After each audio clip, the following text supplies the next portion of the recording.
212? 예. 자, 212페이지.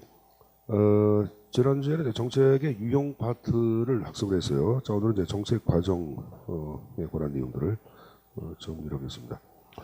자, 일단 정책의 제 과정은 이제 학자에 따라서 뭐 4단계, 5단계, 뭐 3단계로 얘기하는 경우도 있습니다. 자, 그렇지만은 일반적 과정을 얘기할 때는 거기 이제 쌍가루 2번에 쭉 내려가서 일반적 과정 나온 거 보세요.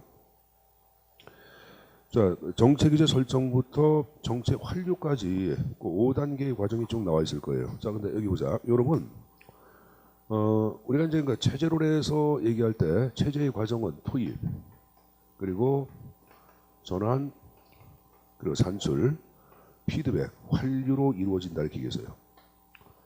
정책의 과정도 이 체제의 과정과 준해서 얘기를 하거든요. 그래서 투입 자체와 관련된 것이 바로 뭐냐? 정책의제 형성이라고 얘기합니다. 이걸 설정 같은 말입니다. 그러니까 다양한 국민이나 이익단의 요구 자체 가운데 정부가 심각성을 인식하고 공식적인 의제로 선택했다. 여기 이제 정책의제를 설정한다 그래. 그다음에 이제 전환 자체를 얘기할 때는 이 정책의제를 정책 문제 그러는데 그 문제를 해결하기 위한 대안 선택, 그걸 이제 정책 결정이라고 얘기합니다. 그리고 이제 결정된 정책 대안을 현실로 실행하는 것, 그걸 이제 정책 집행이라고 얘기하고. 집행이 끝난 다음에 평가가 이루어지겠고 잘못된 점 시정 조치 이제 완료가 이루어지겠죠. 그래서 우리가 파악하고 있는 정책의 제 과정, 요 5단계의 과정은 체제의 과정에다가 줄여서 내용을 정리하는데 가끔 절차에 나오는 것은 이제 투입전환 산출에 해당되는 내용들을 연결시키는 문제가 또 한 문제예요. 그 정도까지는 내용을 정리해서 가져갈 거예요. 자, 뭐 그렇게 두시고 자, 그 밑에 이제 정책 과정에 참여자가 나오고 있습니다. 참여자 이제 정책 과정에 참여자는 이제 두 가지 유형으로 나눠집니다. 그러니까 이제 법규에서 참여가 보장된 사람들, 그다음 이제 공식적인 참여자 이렇게 얘기하고, 그렇지 않은 사람들을 이제 비공식이라고 얘기하는데, 뭐 거기 의회라든가 행정수반, 행정기관 관료. 그 다음 페이지 보자. 뭐 지방정부에서는 여러분들 단체장이라든가 지방의회라든가 지방공무원들. 그리고 이제 사법부 같은 경우에는 이제 헌법재판소 같은 경우에는 대통령 탄핵 결정 같은 경우도 최우적으로 오상기야. 헌법재판소에서 결정을 해야 해요. 하죠, 여러분들. 그래서 이 사법부가 경우에 따라서는 최종적인 정책 결정을 담당하는 공식에 해당된다 이렇게 정리해놓고 있는 거예요. 근데 비공식을 대표하는 것들, 뭐 이익집단이라든가 정당이라든가 하단의 일반 시민, 전문가, 언론기관들은 비공식인데, 여러분들 이익집단하고 그 밑에 나오고 있는 그 정당의 역할은 좀 차이점이 있어요. 어떤 차이점이냐면은 이익집단은 이익의 표출 역할을 담당하고 정당은 이익의 결집 역할을 담당한다고 얘기합니다. 날개 보시면은 이익집단 이익의 표출, 정당은 이익의 결집 기능을 담당한다란다, 담당한다. 그래서 그 형태까지 이걸 정리해 둘 필요가 있습니다. 자, 최근에는 이러한 정책 결정에 참여하는 공식과 비공식 외에 또 제3의 참여자가 등장하고 있는데 그 CM으로 태어나고 있는 정책 네트워크, 정책망을 얘기합니다. 이런 정책망 자체를 얘기할 때는 뭐 이렇게 정책에 대해서 관심을 갖고 있는 사람들의 집합체를 정책망이라고 얘기하는데, 요 정책망은 여기 보자. 미국의 연구하고 영국의 연구는 좀 차이점이 있어요. 미국 같은 경우에는 여러분들 소위 하위 정보 모형이라는 게 있어요, 여러분들. 이 하위 정보 모형 자체는 이제 정책 결정의 세 집단의 견관결합망을 얘기해. 그래서 정부 관리하고 국회의원하고 그다음에 기업체장. 보통 이제 기업체장 자체가 로비 활동을 토대로 담당 정부 관리하고 담당 국회의원 자체를 돈으로 매수하는 경우가 있어. 그렇죠? 그럼 이들 간의 견관결합망이 형성되는데 이들이 실질적인 정부 역할을 한다 해서 하위 정보 모형 이렇게 얘기합니다. 요 하위 정보 모형을 이제 철회삼각이라고 얘기해요. 철회삼각. 요 중심의 연구를 이제 70년대의 하위 정보 모형 자체를 얘기할 때는 미국은 전형적인 다원주의 사회예요. 그러니까 다원주의 사회에서 보니까 요 세 집단에 의하여 어떤 정책 의제가 형성되는 것보다는 이건 문제가 좀 많다. 그러니까 새로운 여러분들 그 지금 얘기한 정책망을 제시하는데 그게 바로 뭐냐면 이슈망이에요. 자, 이슈망 어떤 이슈가 발생했다. 그럼 여러분들 일성으로 형성되는 망을 얘기합니다. 자, 지난번에 볼 때 박근혜 탄핵 여러분들 결정 문제 같은 경우에도 촛불 시위라고 하는 어떤 여러분들 이슈에 의하여 수많은 군중 자체가 망을 형성해서 정부한테 압력을 행사했고 이것에 의하여 대통령 탄핵 자체가 결정이 돼야 안 돼. 되죠? 그러니까 이것도 지금 그냥 또 다른 망을 얘기하는 거야. 그래서 이런 망 자체가 새로운 정책 과정에 중요한 영향력을 미치는 집단이다. 이렇게 연구가 이루어졌고 영국은 전통적으로 정당이라든가 의회 중심의 연구 자체를 합니다. 하지만 이 연구 자체가 한계에 봉착이 돼.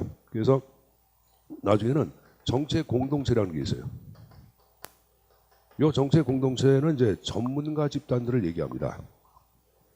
대한민국 한국행정학회, 한국정치학회 이런 학회들이 있거든요. 그럼 거기에 여러분들 활동하는 사람들은 그 분야의 전문가들, 대학 교수, 연구원, 고위관료 이런 사람들이 거기서 학회에서 활동을 해. 그래서 그들 자체가 정책 과정에 엄청난 영향 미친다고 얘기하죠. 그래서 이러한 정책 공동체를 중심으로 한 연구 자체가 활성화된 연구계예요. 근데 이제 로드즈라는 사람이 있는데 이 정책 공동체 연구에 또 여러분들 그 반발한 그 망 자체가 등장하는데 이게 또 이제 이슈망이라고 또 얘기하는 사람이 있어요. 그래서 어떤 사람들은 이렇게만 정리한 책이 있고 간헐적으로 정책 공동체 연구 이후에 최근에 이슈망을 중심으로 영국도 연구가 활성화되고 있다 이렇게 정리한 책도 있어. 근데 둘 다 맞아요, 여러분들. 근데 기출 문제는 여기서 끊겼어. 여기서 기출 문제는 일반 교재들 대부분 이렇게 나오는데 로드즈가 얘기한 내용 자체를 유지성 교수라고 정책학의 이제 소장학자인데 이 사람 이제 용어를 집어넣고 또 지금 얘기한 식으로 새로운 망의 형태를 연구를 얘기하고 있어요. 하는데 그러니까 이제 그 미국과 영국은 연구의 여러 형태 좀 틀리죠, 여러분들. 그래서 이 망에 관한 내용들 먼저 하위정부 무형부터 내용을 더 정리를 좀 하도록 하겠습니다. 215페이지 하위정부 무형이 나오고 있어요.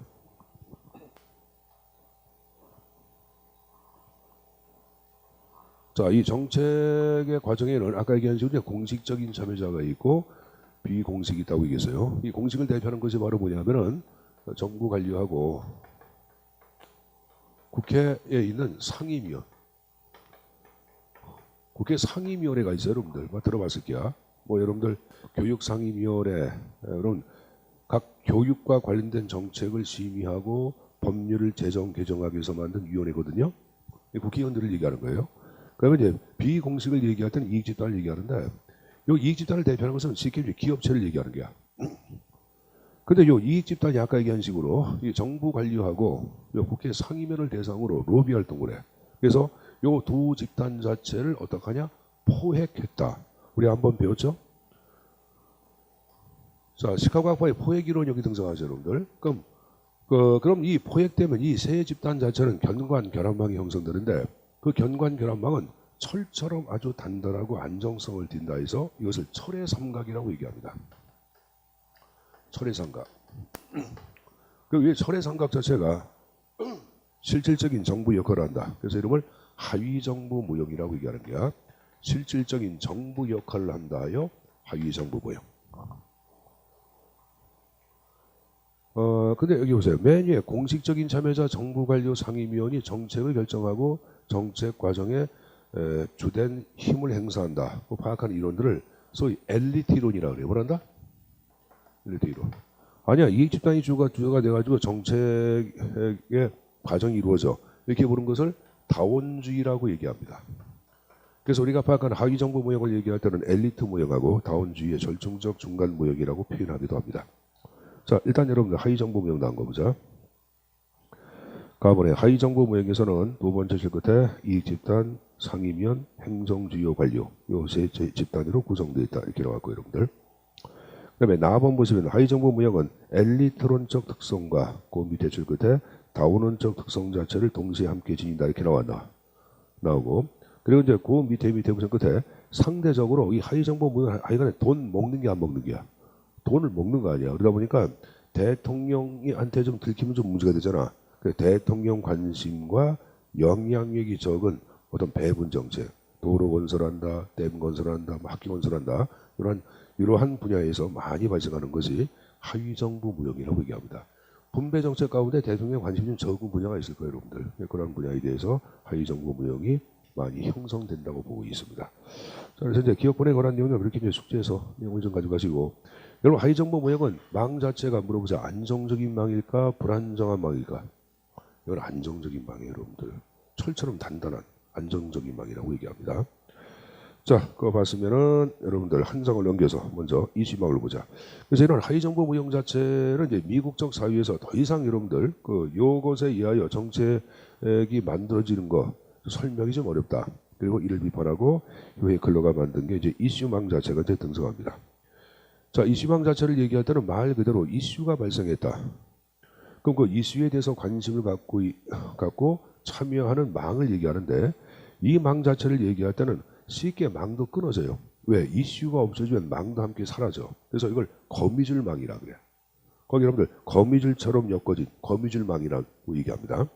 그리고 이 망 자체를 얘기할 때는 여러분들 이슈가 발생했다 그러면 누구나 참여가 가능한 거예요. 이 망에는. 그러니까 이제 참여자 자체에 제한이 없어요. 이걸 이제 참여자의 범위가 넓고 경계의 개방성이 높다 이렇게 얘기합니다. 거기 여러분들 그 A본에 참여자의 범위가 넓고 경계의 개방성이 높다 이렇게 나오죠. 이슈가 바뀜에 따라서 여러분들 이슈에 대해서 관심을 갖고 있는 사람들 다 바뀌어 안 바뀌어? 바뀌는 거예요, 여러분들. 여러분들 수능에 대해서 관심이 있어 없어? 여러분들 수능 다 끝나고 우리 별로 관심이 없어. 선생님도 뭐 집에 이제 수능 보는 애들이 없어. 뭐 다 뭐 끝났지. 근데 이제 어떤 분들은 뭐 어떤 수능 자체에 대한 이슈가 발생했으면은 그 여러분들 요에 대해서 자식을 갖고 있거나 여러분들 시험 보는 애들은 관심이 있겠지만 우리는 관심이 없겠죠, 여러분들. 그래서 요거는 지금 얘기한 이슈에 따라 주요 행위자가 수시로 바뀐다 이렇게 얘기합니다. 또 하나 이슈망에 참여하는 사람들은 실질적으로 전문적인 지식이나 기술을 갖고 참여하는 사람들은 굉장히 극히 드물어요. 그러니까 예를 들어서 미국산 쇠고기 수입 문제에 대해서 어떤 망이 형성됐다. 그럼 사실 이에 대해서 그 분야에 대한 특별한 전문적인 지식을 갖고 참여하는 사람들은 소수에 불과하겠지. 다른 사람은 어떤 감정적 전염에 의해서 참여하는 경우도 많지. 그 표현이에요, 여러분들. 그 다음에 따라서 여러분들 강력한 힘을 갖고 행사하는 사람들은 강력한 지식을 배경으로 여러분들 힘을 행사하겠지. 그래서 권력 배분도 지금 얘기한 식으로 자원을 가진 자가 힘을 행사하게끔 되어 있습니다. 이걸 여러분들 권력 배분은 불균등하다 이렇게 얘기합니다. 또 이슈망 사이에서는 공동체식이 약하고 접촉 빈도도 유동적이에요. 여러분 여기 보자. SNS에 들어가면 댓글 달잖아. 그 댓글도 지금 얘기한 이슈망이야. 그러면 여러분들 자주 들어가서 얘기하는 사람도 있고 뭐 한 번 정도 들어갔다가 나오는 사람도 있고 막 그래 안 그래? 술 먹으면 자주 들어가. 술 먹으면 들어가서 막 그러다가 이제 술 안 먹으면 안 들어갔다가 막 그런 경우도 있어 없어? 있잖아요, 여러분들. 그런 걸 얘기하는 거예요. 유동적이다. 그다음에 연계 작용의 안정성은 낮으며, 그러니까 연계 작용은 이 결합망 자체를 얘기하는 거예요. 이 결합망 자체는 여러분들 견고한 게 아니라고 파악하는 거예요. 안정성이 낮다는 것은 견고한 것이 아니라고 파악하는 게 불안정하다 그 표현이고, 예측 가능성도 낮고, 그다음에 관계의 방향이나 의존성도 가변적이다. 자, 이건 여러분들 어떤 이슈가 발생했다 그러면 맨 처음엔 여러분들 반대했다가 나중에 찬성으로 가는 경우도 있고 찬성해서 반대로 가는 경우도 있어 없어? 선생님이 수업 시간에 얘기했잖아. 선생님이 미국산 쇠고기 수입 문제 맨 처음에 여러분들 반대 집회에 참여했다가 나중에 여러분들 고기 먹고 난 다음에 찬성으로 돌았다고 얘기했어요. 너무 맛있는 얘기야. 미국산 소고기가. 난 선생님이 소고기 먹은 것 중에서 제일 맛있게 먹었어 진짜. 그래서 이런 건 우리 대한민국 모든 국민이 광우병이 걸려도 먹어봐야 돼요. 난 찬성으로 바뀌었습니다. 그러니까 처음엔 여러분들 뭐 촛불 집회에서 뭐 반대했지만 나중에 뭐로 돌아서 찬성으로 바뀌었지. 그러니까 요것이 이제 지금 얘기한 관계 방향이 왔다리 갔다리 거린다 그 표현입니다. 자, 참여자들 사이에는 갈등이 있죠. 찬성자 반대자 사이에. 그 다음에 지배집단. 우선 지배집단은 정부를 얘기하는 거야. 아무리 여러분들 우리가 반대한다 하더라도 정부가 여러분들 그냥 일방적으로 여러분들 그냥 수익 결정하면 끝나는 거 아니야. 그래서 나온 게 일방적으로 정책을 결정하는 경우가 많다. 그러다 보니까 뭐가 있냐. 승자 패자가 존재해야 하네. 승자 패자가 존재하는 거예요. 이 승자 패자가 존재하는 게임을 제로섬 게임이라고 얘기하는 거야. 뭐란다? 제로섬 게임. 경쟁적이다 이렇게 나오고 있죠. 그 다음에 유동적 일석이망 얘기했고 경계 없다고 말씀드렸습니다. 그래서 뭐 그 정도 여러분들 무슨 말인지 이해했을 거예요. 여러분들 알았습니까? 자, 이슈망은 다 얘기했어요. 자, 여기 넘겨서 정리할 거 다시 앞에 이제 이번에 이제 정책 공동체. 자, 이건 제가 영국은 정책 공동체를 중심으로 연구가 활성화됐다고 얘기했을 거예요. 이 정책 공동체는 뭐 쉽게 전문가 집단을 얘기하는데, 자, 맨 앞에 보자. 정부관리요, 학자, 연구원으로 구성된 전문가 집단. 그걸 지금 얘기한 식으로 정책 공동체라고 얘기합니다. 자, 한국행정학회 뭐 여기 들어가는 거예요, 여러분. 정치학회 들어갑니다. 그럼 이들은 여러분들 학회는 1년에 4번 열리거든요. 뭐 동기학회, 추계학회, 하계학회, 춘계학회에서 4번. 그러니까 이게 4번 열려서 만나기도 하고 이들 사이에 또 비공식적인 모임이 있어요. 그 모임을 토대로 만나기도 한다. 그 표현이에요, 여러분들. 그래서 나온 게 공식적, 비공식적 접촉이 있다. 이렇게 나온 거예요. 일련의 공통의 이해와 공동체적 감정을 가지고 있다. 사바테는 이를 밑줄 정책 하위 체제라고 파악하고 있어요. 지금 얘기한 정책 공동체를 뭐로 파악하고 있다? 정책 하위 체제로 파악하고 있고, 이 정책 공동체 자체를 얘기할 때는 자, 그대로 보자. 현재 보자. 학회를 토대로 여러 사람들이 의견 자체를 개진하고 의견을 교우하는 게야. 그럼 여러분들 내가 몰랐던 어떤 지식 자체도 타인에 의하여 알 수 있는 거고, 그래 안 그래요? 그렇죠? 또 내 지식이 타인한테 또 전수되기도 하고, 그러니까 서로에게 도움이 되는 윈윈 전략에 해당돼야 한다. 윈윈에 들어가니까 둘 다 도움이 돼. 이 둘 다 도움이 되는 게임을 정합 게임이라고 그래요. 뭐라 한다? 정합 게임. 그러니까 적어놓으세요. 정합 게임. 정합. 둘 다 플러스가 되는 게임을 정합. 플러스 마이너스 있는 게임을 영합. 둘 다 플러스 뭐다? 정합. 됐습니까? 그러니까 이건 정합 게임이 발생하는 거지 영합 게임 발생한다면 틀려. 아까 20만 원 뭐라 했어요? 영합. 이거는 정합. 발을 정자. 정합. 플러스 된다 그 말이에요. 플러스. 그렇게 내용을 정리해서 가져가십시오. 자, 뭐 그 정도 바꾸면 됐고, 뭐 장단점은 쉬운 내용이니까 나중에 한번 읽어보세요. 뭐 쉽게 이해가 갈 거예요. 자, 그래서 일단은 여러분 정책 망에 관한 내용들은 다 끝났고, 자, 그리고 이제 우리가 이제 정책 과정에서는 또 이제 기획도 또 존재하거든요. 그래서 기획에 관한 내용을 또 정리를 좀 하도록 하겠습니다. 그래서 여러분들 216페이지 정책과 기획이란 말이 나왔는데, 이 기획은 여러분들 뭐 다 아실 거예요. 사전에 하는 준비 과정을 기획한다고 얘기하네. 사전에 하는 준비 과정을 기획이라고 얘기하는 거예요. 그래서 목표나 어떤 정책을 달성하기 위한 사전에 대안 선택하는 준비 과정을 지금 얘기한 식으로 기획이라고 얘기합니다. 거기 기획이란 최적의 수단으로 목표를 달성하기 위해 장래의 활동에 관한 일련의 결정을 준비하는 과정을 지금 얘기한 식으로 기획이라고 얘기하죠. 준비하는 과정을 기획이라고 그러지 뭐예요, 여러분들. 자, 그럼 이제 기획에서는 저 옆에 이제 보자. 행정계획의 특성 다 시험문제 안 나오고 기획의 원칙도 출제 안 나오고 좀 쌍가로 3번에 기획의 발달이 나왔는데 여기서 하나는 가져가야 돼. 그 1번에 1929년도 소련에서 1차 5개년 계획 나온 거 있죠. 이게 국가계획제도의 효시가 돼. 그러니까 이건 좀 하나 읽어두시고 거기다 하나 적어놓자. 국가기획제도의 효시. 효시 처음 출발이 됐다 그 말입니다. 국가기획제도의 효시 출발점이 됐다 그 표현이고, 그 다음에 화살표 놓고 자본주의 국가계획제도의 효시 적어놓고, 자본주의 국가는 프랑스의 모네 계획이라고 했어요. 모네.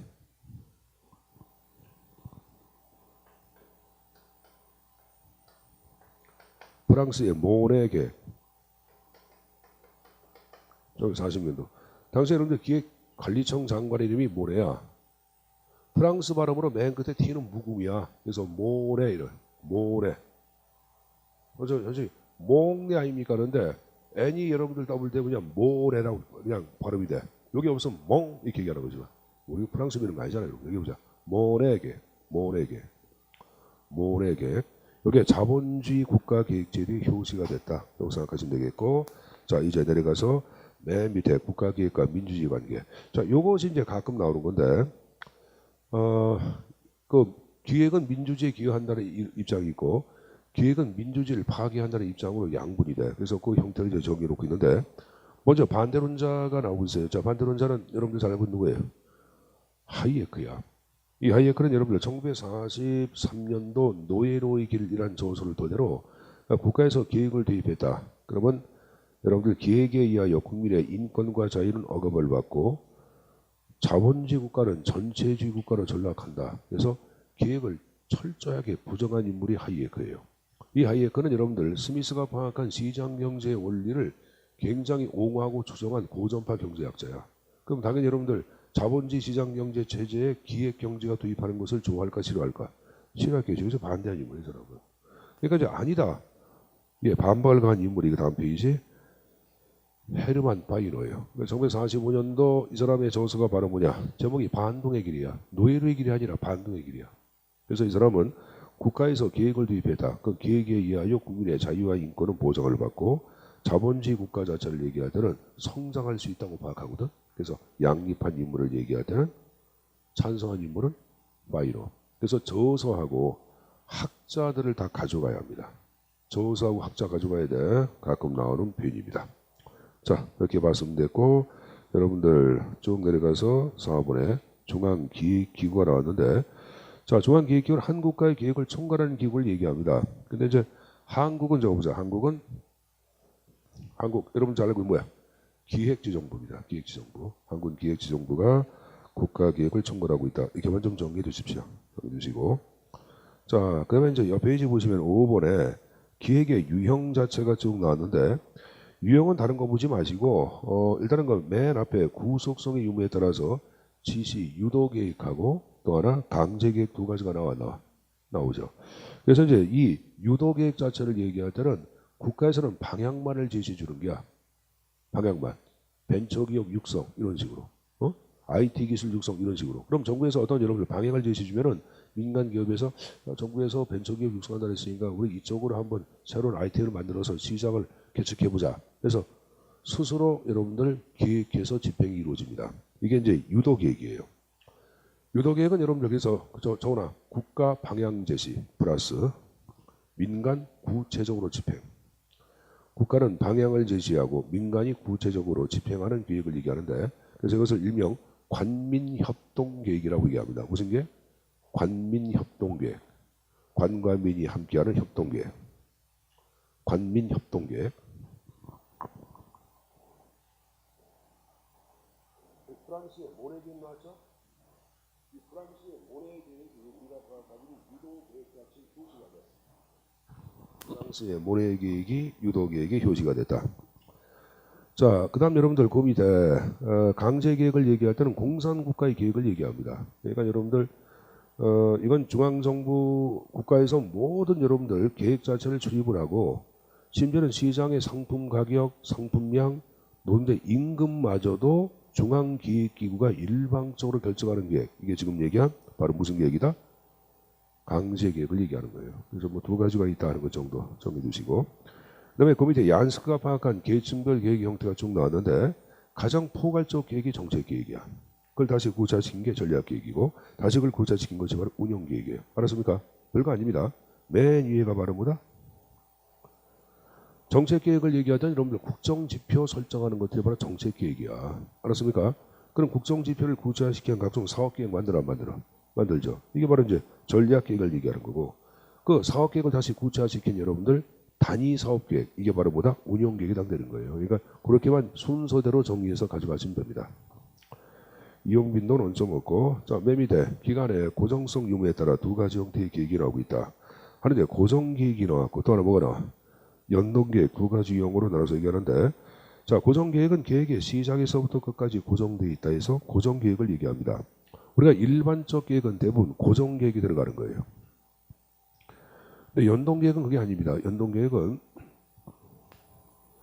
워낙에 민간 기업에서부터 먼저 만들어져요. 여러분들 네덜란드의 다국적 기업, 그럼 뭐가 있어요? 남성들 여러분들 면도기도 많이 만들어내고 테팔 위키 뭐야, 그 여성들 가전제품도 많이 나오고, 그 필립스, 이 필립스에서 연동기획을 먼저 만들어냈고, 이걸 이제 그 국가에서 이제 도입을 하는데, 소련이랑 몇 군데 도입이 이루어졌습니다. 한국도 연동계획을 이제 뭐 몇 차례 이제 사용한 적이 있어요. 근데 연동계획은 한국은 일단은 제4차 경제개발 5개년 계획을 연동계획으로 여러분들 수립하는데, 연동계획 이렇게 하는 게야. 4차니까 77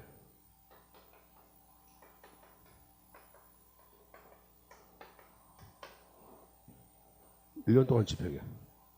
여기서 향후 2년을 다시 전망계획. 1년 집행, 향후 2년 전망. 1년 집행, 향후 2년 전망. 그러면 롤링. 연동돼서 안 돼서. 됐죠? 그래서 연동계획이라고 얘기하는 거야. 한국은 여러분들 1 플러스 2년을 전망했지만 4년을 전망해서 상관이 없어요. 그래서 실질적 계획기간은 3년에서 5년 정도의 계획기간을 갖고 있고, 매년마다 계획을 이렇게 수정하다 보니까 좀 현실적인 여건을 반영해서 약간 매년마다 낮게 만듭니다. 조금씩. 그래서 이것을 점중주의 결정 양식이라고 그래요. 뭐란다?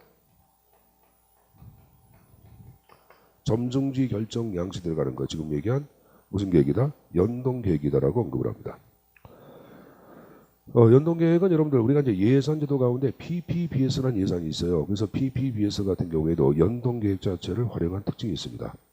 그래서 여름의 장점을 얘기할 때는 현실적인 여건 자체를 매년 여름성에서 계획이 계속 반영을 해야 해. 반영해서 적응성이나 실현 가능성을 제고한다고 하는 장점이 내포되어 있고, 근데 매년마다 국가계획자다가 바뀌다 보니까 국민들이 좋아할까 싫어할까? 국민들이 계획을 불신해 버립니다. 또 매년마다 국가계획을 새롭게 수립하다 보니까 막대한 비용 들어가다 보니까 최고 관리자 입장에서는 이 국가 비용도 너무 많이 소모되고 여러분들 이러한 계획에 대한 관심이 없는 특징이 있습니다. 알았습니까? 그 현재 한국은 이 연동계획 자체가 적어나 국가재정 운용계획이라는 게 있어요. 적어보세요. 국가재정 운용계획이 지금 얘기한 연동계획의 형태에 따라서 진행이 되고 있다. 국가재정 운용계획이 연동계획에 따라 진행이 되고 있습니다. 그렇게 좀 하나 적어놓을 거야. 자, 그거 봤으면 여러분들 다음 페이지. 자, 이번에 기획의 과정 자체가 쭉 나오는데 과정 한번 쭉 보겠습니다. 제일 먼저 목표를 설정을 하고, 두 번째 상황의 분석이란 말은 정보 자료의 수집을 얘기합니다. 자, 정보 자료가 수집됐다. 그럼 거기에 근거하여 앞으로 미래는 이러한 미래가 등장할 거야. 그 미래를 예측하는 단계를 기획 전제의 설정이라고 얘기해. 그럼 미래가 됐으니까 그 미래와 관련돼서 여러분들 대안들을 어떻게 탐색, 작성해서 비교하면서 평가하고 최종적 대안을 선택해야 되겠죠. 그래서 굳이 이 단계에서 하나 가지고 갈게, 기획 전제 설정의 의미를 묻는 게 한 문제예요. 그래서 거기 보시면은 아까 미래를 예측하는 단계, 미래를 가정하는 단계, 정보를 수역해 보니까 앞으로 미래가 이렇게 될 거야. 그래서 그런 미래가 되지 않기 위해서는 이러이러한 여러분들 대안이 필요해. 그러면 대안 작성하는 거 아니야. 그래서 여러분들 거기 날개에 보시면은 기획 전제란 계획 수립의 기초가 될 주요 과정이나 미리 예측 능이 아니라 이렇게 해서 오 나서 걸리게 하는 거고. 자, 그리고 이제 그 기획의 이제 한계 나왔는데 뭐 수립 집행 뭐 행정적 조율이 나왔는데 이렇게 보지 마시고 굉장히 쉬운 내용이고 하나만 좀 정리하시면 됩니다. 그 수립상의 조율 가운데 하나, 둘, 셋, 넷, 다섯 번째 기획 이게 무슨 법칙이라? 거래삼의 법칙이라는 게 나오잖아. 그래서 이걸 가끔 묻는 게 시험 문제 나와. 자, 여러분 거래삼의 법칙을 얘기할 때는 자, 여기 들어보자. 여러분들 그 화폐경제학자 거래삼 얘기한 게야. 악화가 양화를 구축한다. 이 사람이 이걸 만든 이유는 영국은 과거에 금본위의 화폐가 지배해서 금본위, 금화. 근데 이제 이런 게 있어요. 1파운드 금화 자체가 한 10년 된 거가 있고 새로 만들어진 여러분 금화가 있어. 그럼 실질적으로 1파운드에 해당되는 것은 자 물어보자. 10년 된 금화야? 새로 만든 금화야? 새로 만든 금화지. 이거 어떤 현상이 발생하냐면은 새로 만든 금화는 몽땅 다 장롱속으로 들어가.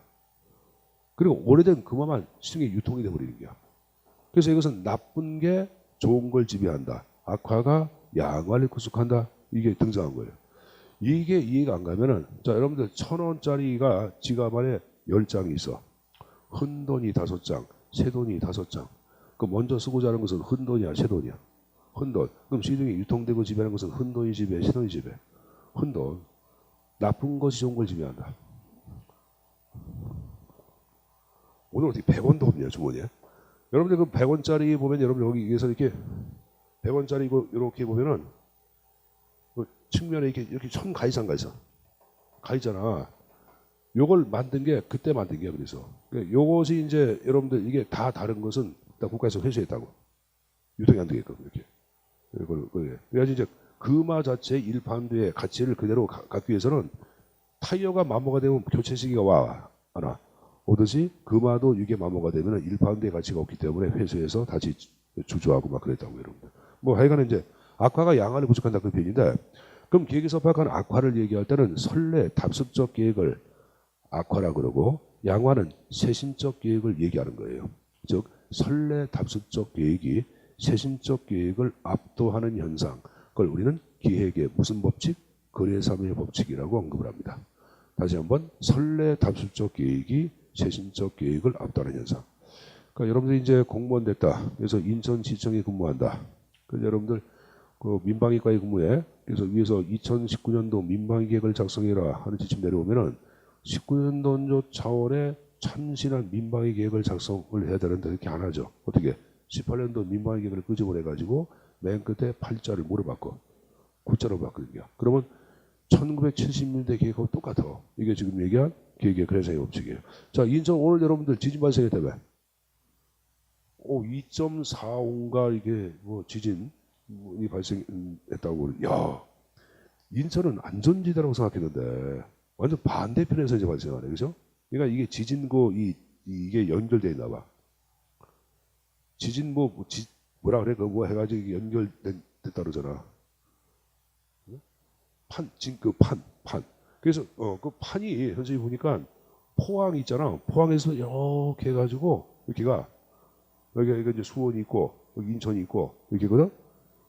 선생님이 수원하고 용인 경주에 사는데 니들 우리 집 밑으로 지나가 판이 이렇게 해가지고 그래서 선생님 집이 여러분들 35층인데 36층인데 빨리 이사 갈까봐. 그리고 여러분 요새 뭐 새로 지은 아파트 내진 설계했다 하더라도 그 내진 설계가 국제적 기준에도 이게 못 미친대. 그러니까 여러분들 만약에 뭐 지진 자체가 한 5도, 6도 정도만 발생하면은 대한민국 아마 참사가 벌어질 것 같아요. 참사가. 여러분 지진이 만약에 발생해가지고 집에 이렇게 기둥에 이렇게 금가서 들어가서 자고 싶어 못 자. 못 잘 것 같아. 그래서 여러분들 이거 어떡하냐? 인천은 또 이런 지진이 발생하면 문제는 게 해일이 막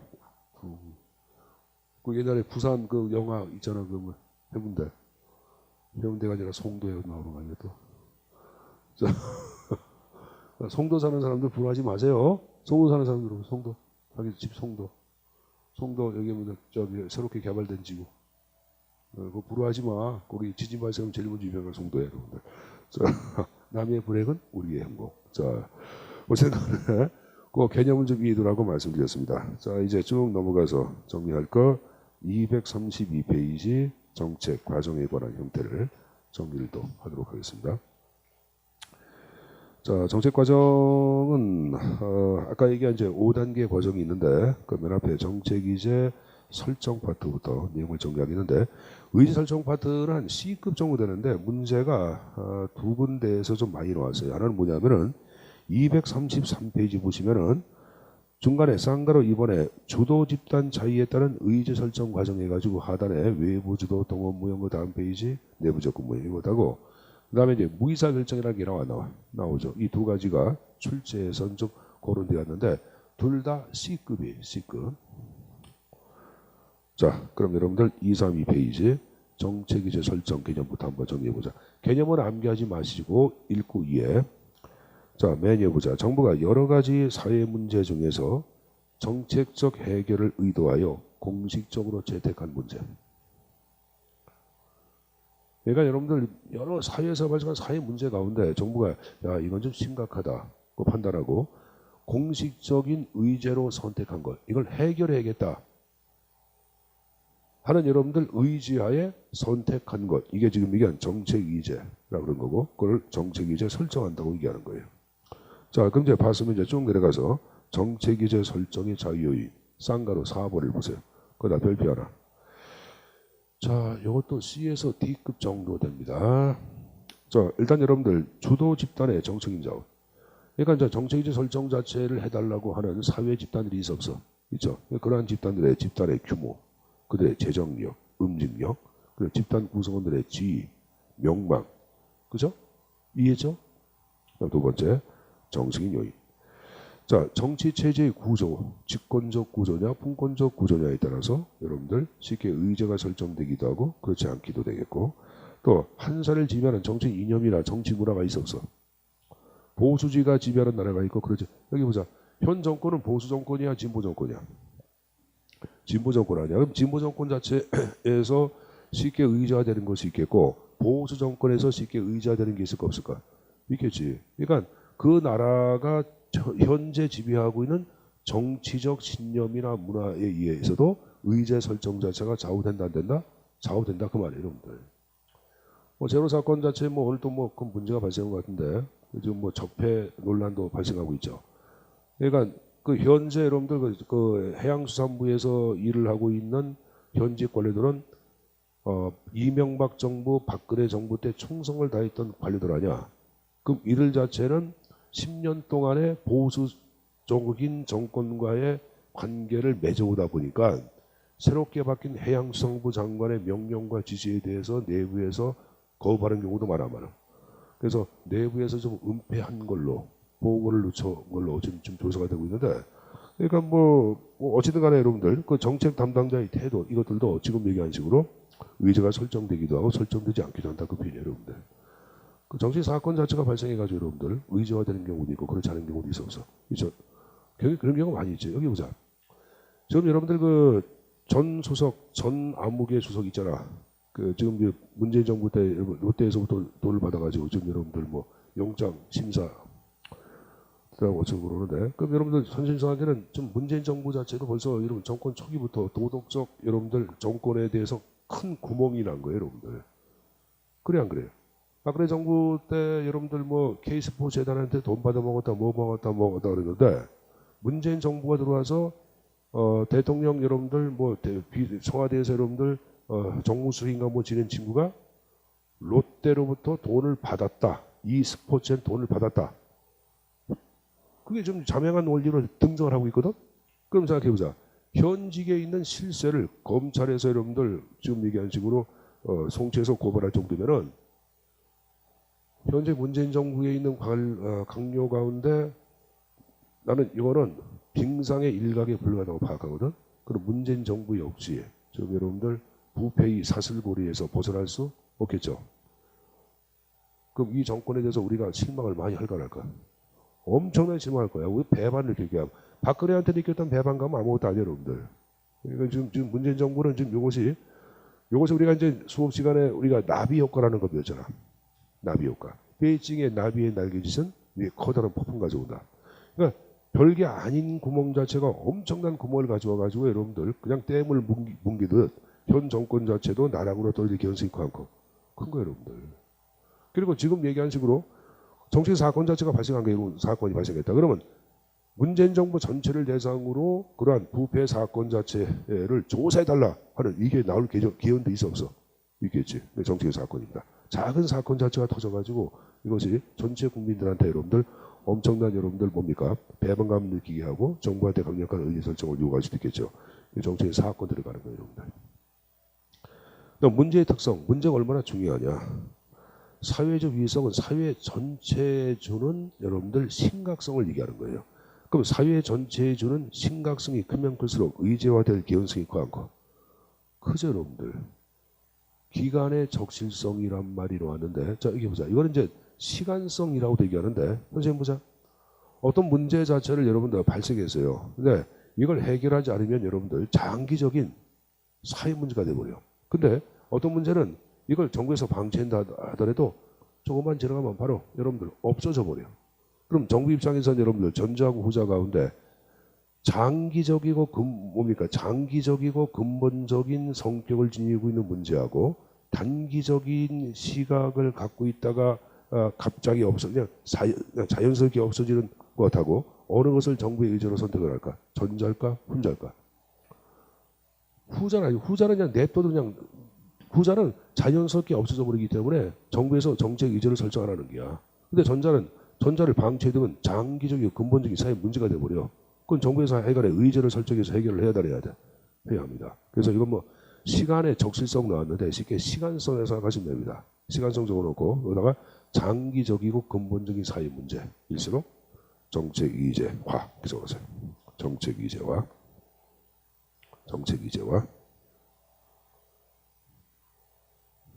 단기적인 문제보다는 장기적 문제가 정책 의제화되기 쉽다는 표현입니다. 그걸 말씀드린 거예요.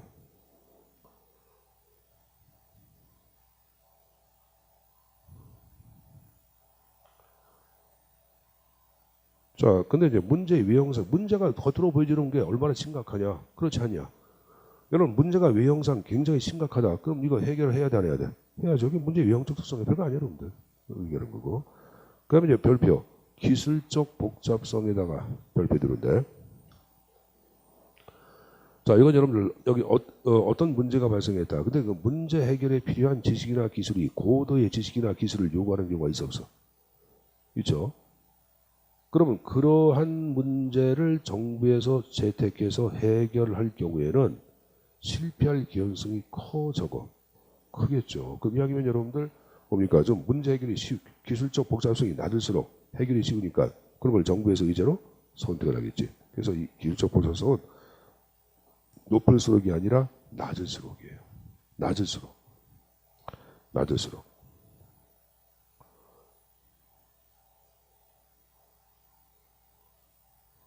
됐죠? 자, 그 다음 여러분들 문제의 내용상의 특성. 그 문제 자체의 실질적인 걸 얘기합니다. 외형적으로 보여지는 것이 아니라 그 실질적인 그 문제가 어떤 특성을 갖고 있냐에 따라서 의제 설정이 되기도 하고 되지 않기도 하겠죠. 그래서 니은하고 디귿을 묶어서 그냥 문제의 특성이라고 그러는 거야. 니은, 디귿 묶어서 뭐라 한다? 문제의 특성이라고 얘기하는 거야. 문제의 특성. 그럼 배분, 규제, 재분배. 자, 어느 게 의제 설정이 가장 용이해? 배분 정책이죠. 여러분들 재배분으로 갈수록 여러분들 특정 집단의 저항이 커 안 커? 그러다 보니까 의제 설정이 어렵다 그런 말 쓰는 거예요. 그래서 지금 얘기가 맨 끝에 것은 다름 아닌 정책의 특성을 얘기합니다. 정책의 특성. 마지막 나온 게 여러분들 선례와 유행성 나왔는데, 자 이거 보자.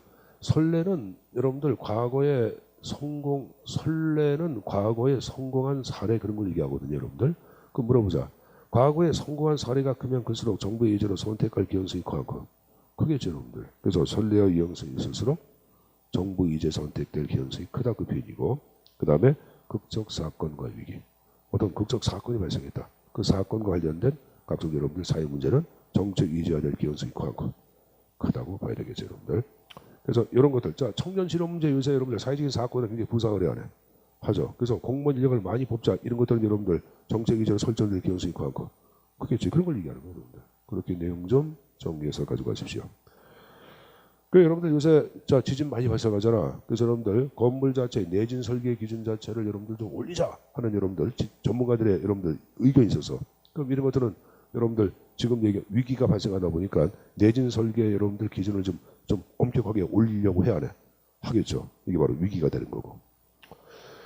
자, 그래서 의제 설정을 잘하는 요인들 쭉 학습을 했습니다. 자, 그 다음에 옆에 의제 설정 과정이 쭉 나오고 있는데, 먼저 콧과 엘더가 방학한 과정, 여러분들 4단계 과정이 쭉 나오고 있습니다. 자, 여러분들 여기 보자. 공부할 때 지금 힘든 게 여러분들은 내가 알거든요. 아, 공부 잘 안 되고, 두 번째 합격할지 떨어질지 좀 불안하지. 그게 만약에 이제 그런 불안이 있으면은 항상 아침에 일어나거나 저녁에 잘 때 자신을 자꾸만 주입을 지켜.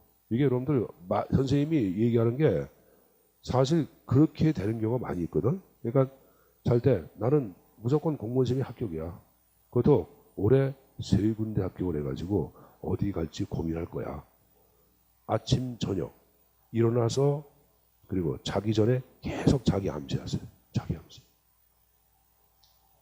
우리 이제 뭐 소설인데 우리가 뒤에 무슨 효과 그런 거 배울 텐데 뭐 그러다 보면은 굉장히 기분이 좋아지고 꼭 될 것 같아. 자신감도 형성되고 그럼 돼. 그러니까 여러분들이 공부할 때 가장 위험한 점은 뭐냐면은 자신감이 없는 걸 얘기해.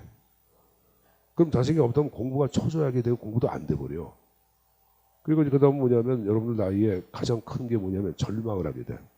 에이, 씨발, 다 그만두고 다른 거 해볼까? 아이, 이거 내가 뭐 하지? 이게 가장 위험한 적이야. 그러니까 아침 저녁으로 자기 자신한테 자꾸만 동기부여해야 돼요. 그리고 자신감을 갖기 위한 또 하나의 방법은 열심히 하면 되는 거예요. 열심히.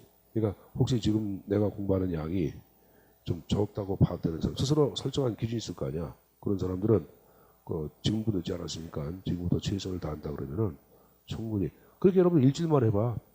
선생님 가끔 이런 얘기 했거든요. 옛날에 여러분들을 대상으로 제가 이제 뭐 시간이 없어가지고 1박 2일로 그냥 문제풀이 밤새면서 한번 해볼까 생각했는데 내가 밤새 매면서 문제풀이 한다고 얘기한 거는 이런 생각해보자. 토요일날 같은 경우에 저녁 때부터 밤을 새도록 공부하잖아. 그러면 그 공부한 효과보다는 뭐냐? 그 시간까지 공부 한 게 안 한 게야. 날밤을 까도록 공부를 한 게 안 한 게야. 한 거지. 굉장히 자신감이 풍만이 이게 솟구쳐. 물론 다음날 공부가 돼야 한다. 다음날 공부는 안 되겠지. 그냥 비실비실거리겠지 종일. 그래도 자기의 자신에 대한 만족감이 굉장히 클 거예요, 여러분들. 그래서 그렇게 하는 것도 하나의 방법인데 그렇게 한번 해보세요, 여러분들. 그렇게 한번. 먼저한테 한번 건의함을 해가지고 하루 정도는 24시간 개방하는 게 어떻겠냐. 그래서 무슨 학원에서 좀 공부 좀 해주게끔 먼저 좀 치료하겠다. 자, 그 해간에 내가 건의 한번 해볼 테니까 그따의 방법이거든요, 여러분들. 그러니까 공부할 때는 좀 자신감을 갖고 좀 공부하라고 제가 말씀드리는 겁니다. 알았습니까? 그러니까 다른 생각하지 말고 공무원 될 거예요, 여러분들. 예, 그러니까 좀 힘들어 참고 좀 하라고. 지금 다른 지역 가서 강의다 보니까 학생들이 굉장히 힘들어하더라. 지금 힘들어 애들이 얼굴 보면 얼굴이 벌써 다 좌절을 할 얼굴이야. 그러니까 얼굴에서 뭐냐면 나는 떨어질 거야 하는 게 느낄 정도로 애들이 좌절했어요. 그래서 왜 그런가 생각해 보니까 그러니까 뭐 공무원 준비하는 애들도 이로 주변에 많이 있는 것 같고 그리고 또 주변에 공부하다 보니까 뭐냐면은 2년 되고 3년 돼도 떨어지는 애들도 많이 있고 이건 여러분들 참고 삼아 얘기가 들었는데 부산대학교에서 여러분들 부산대학교 출신들 가운데 공무원시 합격한 애들 내서 설문조사하기로 나와서 한 2주 됐나? 합격한 애들 평균 여러분들 공부한 기간이 얼마잖아요? 18개월이야. 1년 6개월. 그럼 여러분 부산대학교는 이 지금 얘기한 수도권 지역 자체를 제외한 아래쪽은 최고의 명문 대학이라고 해야 하네. 여기 부산대학 아니에요, 여러분들. 근데 이제 부산대 출신들도 1년 6개월 걸렸다는 것은 시간이 많이 걸린 게 안 걸린 거야. 걸린 건데, 선생님 생각에는 1년 6개월은 기간에 불과한 거지, 막상 그들이 집중해서 공부한 것은 1년도 안 될 거예요.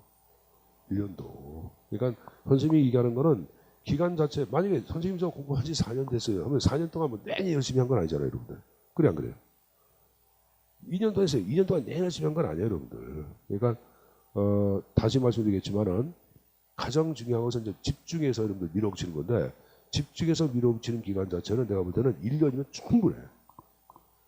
1년이면 충분하다고 생각하는 거야. 그러니까 1년 동안 집중해서 몰입하면은 분명히 된다고 제가 말씀드리는 거예요. 세 번째, 문제 많이 풀어봐야 돼. 문제. 여러분 현재 공부하는 게 객관식 시험 아니야. 그 객관식 문제를 많이 풀어보는 게 중요하죠. 물론 이론을 알고 풀어야지. 행정은 이론도 모르고 어떻게 풀어 안 풀어?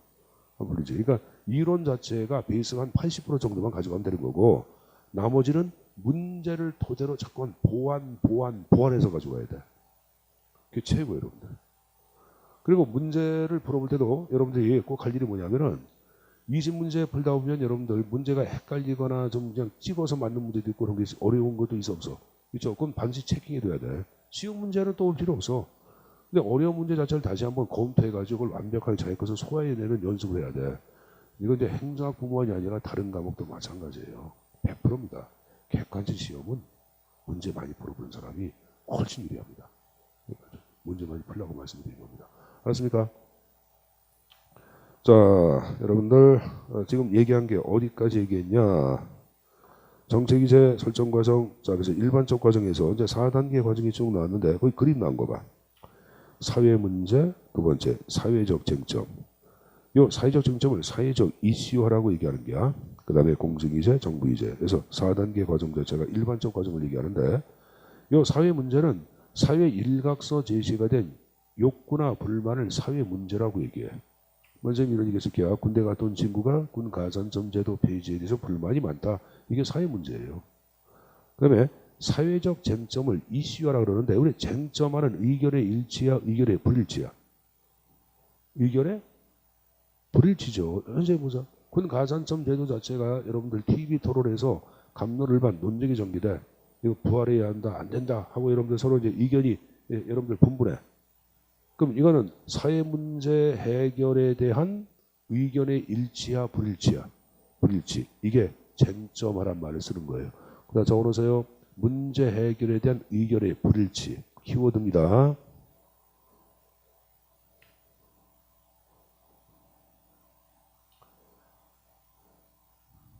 자, 그 다음에 이제 공정위제. 그걸 보고 이제 많은 사람들이, 야, 이거 정부가 좀 관심 갖고 좀 해결해야 돼. 그러니까, 많은 국민들이 정부에게 요구하는, 정부에게 문제 해결을 요구하는 사회 문제. 이게 바로 공정의제예요. 많은 국민들이 정부에 대하여 해결책을 요구하는 의제. 이게 지금 얘기한 공정의제예요.